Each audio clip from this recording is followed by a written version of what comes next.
Salut à tous, voilà une petite vidéo pour faire voir comment on change les joints des traverses d'injecteurs sur un Opel Zafira. Alors c'est les mêmes moteurs 2 litres DTI et 2 litres 2 DTI 125 chevaux.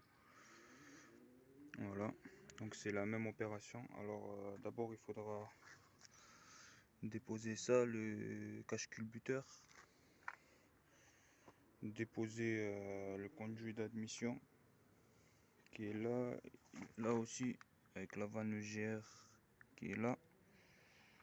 Le clapet en haut, donc tout ça c'est là, hein, il faudra déposer, c'est pas très difficile. Juste reculer un peu ces tuyaux, bon c'est préférable de les enlever, moi j'avais pas accès là et j'avais pas trop l'envie de enlever tout ça, j'ai tiré, mais bon c'est pas grave, c'est conseillé de les enlever quand même ceux-là là.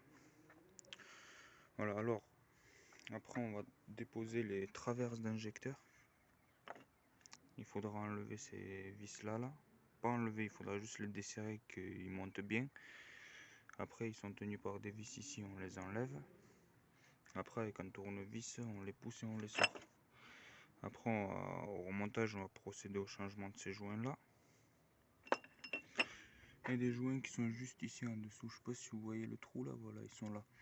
Alors le problème c'est la voiture qui démarre très difficilement après un arrêt de 4 ou 5 heures. Et après changement des tuyaux de gasoil et tout, on s'est aperçu qu'il y avait de l'huile qui se mélangeait avec du gasoil, donc ça peut être ça. C'est pas ma première Opel, j'en ai fait plusieurs et généralement c'est leur problème. Après ça peut être ces petits tuyaux là de retour, ça peut être le bocal du filtre à gasoil, le filtre lui-même, ça peut être les joints qui sont sur les vis des pompes à injection ici là. Voilà, il faudra le déposer, changer les joints. Par contre, si la pompe à injection elle est morte, la voiture elle démarrera pas du tout, hein. Même au start pilote, rien du tout. Et en essayant de démarrer, le voyant il s'éteint pas, voyant moteur, ça veut dire que la pompe elle est morte. Bon, nous c'était pas la pompe, c'était un problème de joint d'injecteur, voilà. On va en profiter pour nettoyer tout ça. Attention, ici il vaut mieux passer avec un aspirateur parce que sinon vous ramenez toute la calamine dans les cylindres et c'est pas très bien. Et moi j'ai procédé aux suppressions des clapets aussi. Moi elle a jamais été démontée, hein. La voiture elle a 230 000, ça n'a jamais été démonté, et donc je vous raconte pas quand je l'ai enlevé dans l'état que c'était, hein. J'avais jamais vu encore une telle saleté. Donc c'est pour ça elle a des petites pertes de puissance aussi de temps en temps. Donc moi j'en profite carrément pour enlever les clapets d'admission. Voilà. Alors du coup au remontage il faudra pas brancher le tuyau là vu qu'on a enlevé les clapets d'admission. Vous enlevez le tuyau d'ici, c'est celui qui va jusqu'au clapet, et vous mettez une vis dedans et je pense que ça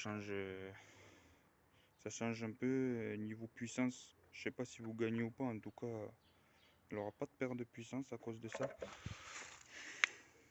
Et voilà, donc à démonter tout ça, on va nettoyer aussi la vanne GR, ça aussi on va tout nettoyer. Là le capteur on va le nettoyer aussi.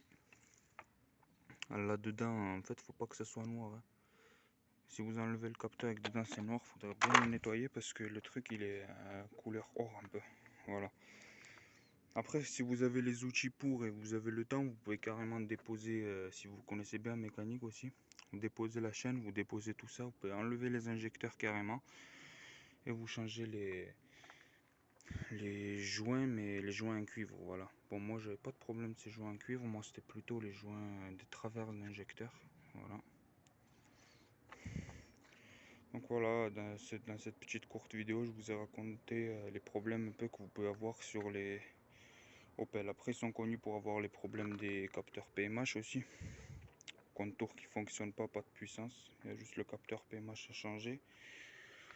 Et voilà, la pompe à injection, si elle est morte, la voiture elle démarrera pas du tout, hein. Par contre, si vous avez une Opel qui démarre pas, vous pouvez toujours essayer au start pilote. Vous pouvez toujours essayer de la tracter. Si ça démarre pas, que le voyant moteur il s'éteint pas, il reste allumé. Enfin, quand vous essayez de démarrer et qu'il s'allume, qu'il s'éteint pas, ça veut dire que la pompe elle est morte.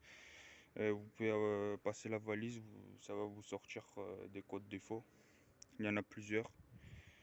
J'avais une Opel avec un problème de pompe, c'était le P1630, P1631 aussi, je crois. C'est un rapport, voilà.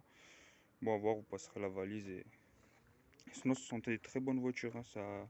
Ça prend les 400-500 000 km très très facilement. Parce que c'est un moteur à chaîne increvable.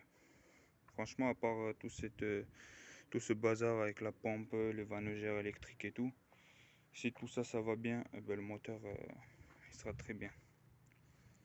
Voilà, j'espère que vous aura peut-être aidé cette vidéo.